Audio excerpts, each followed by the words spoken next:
Be honest, what's a sentence that absolutely killed you inside, but you pretended like it didn't? Mine was when I was visiting some friends and an old friend said to me, "I miss when you were my best friend." This is a lot, so I'm going to be super fast. When I was in middle school, there was a guy named Sam, and he was the first guy to ever show interest in me. One day I was crying because I had a hard time at home, and he asked me what was wrong, and I told him. I told him that my dad was very hard on me about my weight and the way that I looked because my sister was tall and skinny, but I was curvy. He comforted me, but then the next day, him and his friends started bullying me, yelling "whale" at me and throwing food at me from then until graduation of our senior year of high school. I really couldn't tell anyone because it was the same thing at home. One day after school, I was walking to the pickup spot and he followed me. And he said that I was so ugly and so fucking fat that nobody would ever even want to rape me. That same day I got home and my dad sat me down and he said that I would never get a job because I was so fat. I wasn't fat, I was just curvy. It was just the times. And now I have binge eating disorder because I couldn't imagine myself skinny.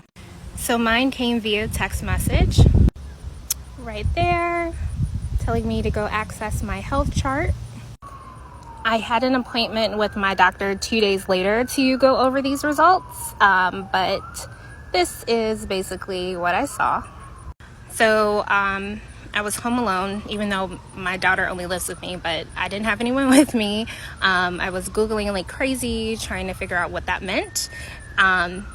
Figured it out, but I still called my mother, who's a registered nurse, and I had her read it too. She went to Google, but she's an RN and has been pretty much all my life, so I knew that she was just confirming what she already knew, which is that I had cancer. So we had to three-way in my father, and that was the third time that I ever heard him cry in my life. For me, it has to be being told that I'm selfish. So if you guys don't know, I'm obviously the eldest daughter in a Somali household. So that comes with a lot of responsibilities, a lot of raising children, a lot of doing motherly things. And so when I finally became a mother myself, I started realizing that, hey, I need to start setting boundaries. No, you guys will not walk all over me. I'm sorry, but I have to put my kid first. And to my mother, this was astonishing, appalling. She was shocked. And now every time there's like family meetings or conversation, I tell them straight up, I'm not involved. My mom's always like, you're so selfish. And at first it used to hurt my feelings. But now I'm just like, yeah, I am selfish. I'm selfish with my time. I'm selfish with my energy. I'm selfish with everything. Leave me alone.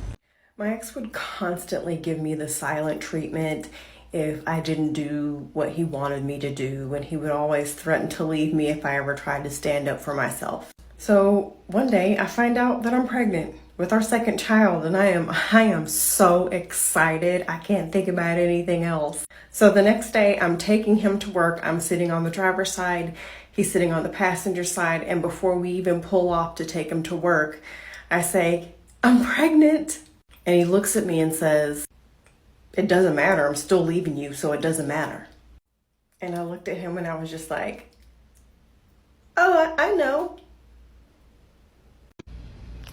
When I was sitting on the couch with my mom and I told her that I was going to drop out of college because I was so incredibly unhappy. And she was on the verge of absolutely breaking into tears. She threw her head back on the couch and said, I just don't know what you'll do. Like, what will you do with your life? And I remember in that moment being like, Ellen, just stay okay. You'll figure it out. It's okay. But in my mind, I was like, I mean, she's my parent. She knows my life is over. Like, I'm not in college because I know that that is not healthy for me right now. But there's nothing else for me to do. My life is over. There is no success in not going to college to do something first. And now I'm a professional in something and I'm laying down in the house that I own.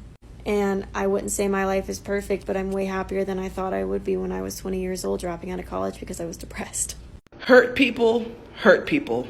A few years back, I had a therapist, and that was a sentence she would use often during our therapy sessions. I would be telling her stories about things that I experienced and the ways in which people would wrong me, and she would always say, hurt people hurt people. Now, I've heard this saying for years, and I knew that it meant that when someone hurts, they do things that hurt others too. But on this particular day, I was telling her a story in which my actions hurt somebody else, and she simply responded, hurt people hurt people. And it was at that point that I realized a lot of the times when she was saying that phrase, bitch, she was talking about me doing all the hurting. And that was the first day that I ever took a really objective, cold, hard look at myself and realized, bitch, you're not exempt. You have hurt other people too because you're hurt. Yeah, that first dose of accountability was strong, and I was not okay for days after that session, okay? When my mother went into the emergency room and she told me to come around to the bed, and she said, Monica, I'm on my way out of here. At the time, I felt like she could fight it because she fought all the other brain tumors. But little did I know, that would be the last words that I heard my mother say. I was 26 years old, and my 21-year-old little sister had just passed away from kidney cancer. And we were there in the ICU just moments after her passing. And my father looked at me and said, "This is your fault. You did this. You killed her." And even though I know I have no ability to stop or create cancer, and I have no authority over that, I still carried the guilt and shame of her death on my soul for like the next 10 to 12 years. It was the most devastating sentence I'd ever heard. As she was getting closer and closer to the end, my mom went from verbal to nonverbal. So we had to get her a whiteboard if she wanted to be able to communicate anything. And the last sentence that my mom ever communicated with me was, "Will you be here?" And she wasn't talking about being in the hospital room. She wasn't talking about being in heaven or anything. But she said, "Will you be here?" And I said yes. And I still don't know what "will you be here" means. My parents talked about divorce a lot. So much so that it was almost a joke. Like, I would go into their room and we would joke about them getting divorced. And we talked about it so much that it almost became a joke at this point. I would go into the room and just be like, why don't you guys just go get divorced already? One of these times they took me seriously and they sat me down and said, "We can't get divorced because of you."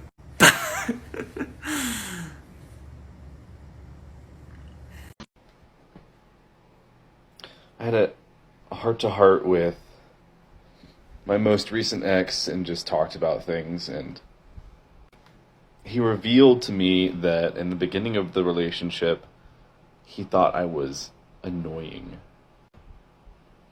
And I think I've kind of internalized that a little bit.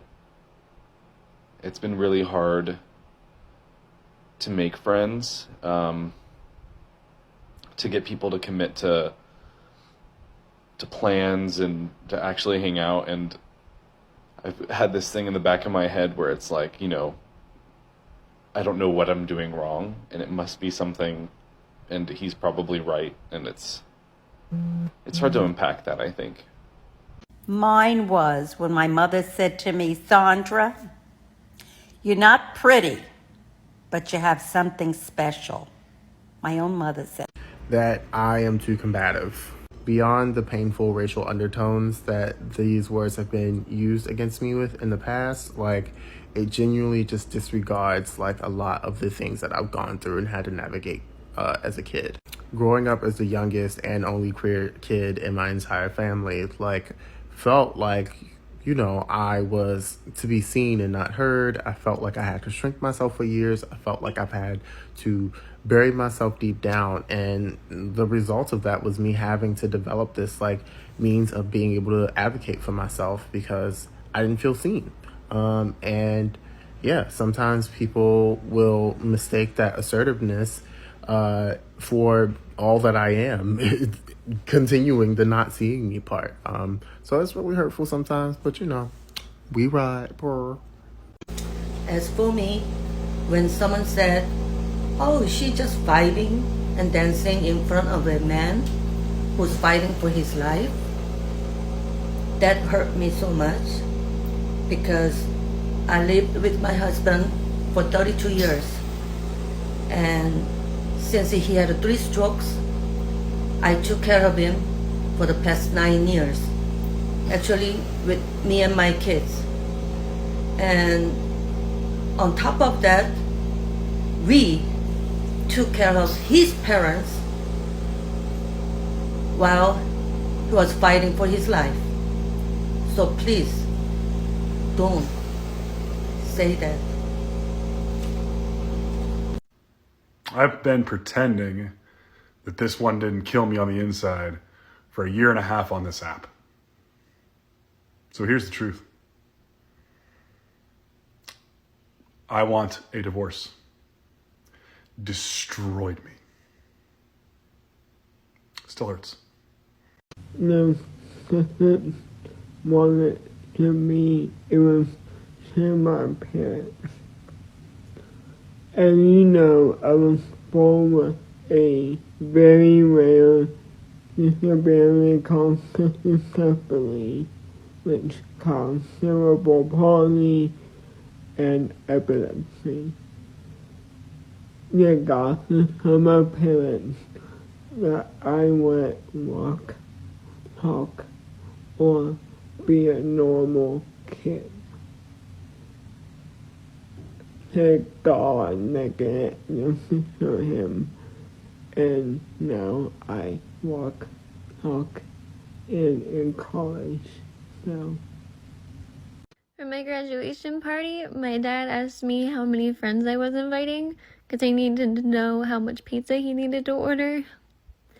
And I had to explain to him I wasn't inviting any friends because I didn't have any friends to invite. And for whatever reason, the comment, I need to know how much pizza I need to order, really got me. Trigger warning, ED. When I was at my absolute worst, my number one hope was that everyone saw me as ill as I was. One day I came downstairs with a skeleton shirt on because it was Halloween time and I bought it because it was cool. And my mom turned around and said, "Wow, now you really do look anorexic." She knew about my anorexia diagnosis. So, towards the end of my second year of residency, an attending said to me, "If you didn't spend so much time explaining things to patients, you probably wouldn't be such a lousy doctor." What? Now, I'm paraphrasing. He actually went into great detail. Now, obviously I was devastated, not because I gave a shit about what he thought, but because the fact is he was right. I wasn't a very good doctor. I'm still not a great doctor. I think lousy is a bit much. I prefer to think of myself as mediocre.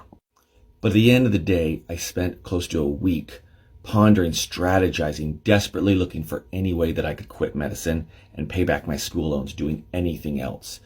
And the fact is I just couldn't. I owed too much money. I was stuck in this field that I clearly wasn't cut out for. Once I'd accepted that there was really no way out, I decided to play towards my strengths. So now I primarily focus on communication and creating relationships.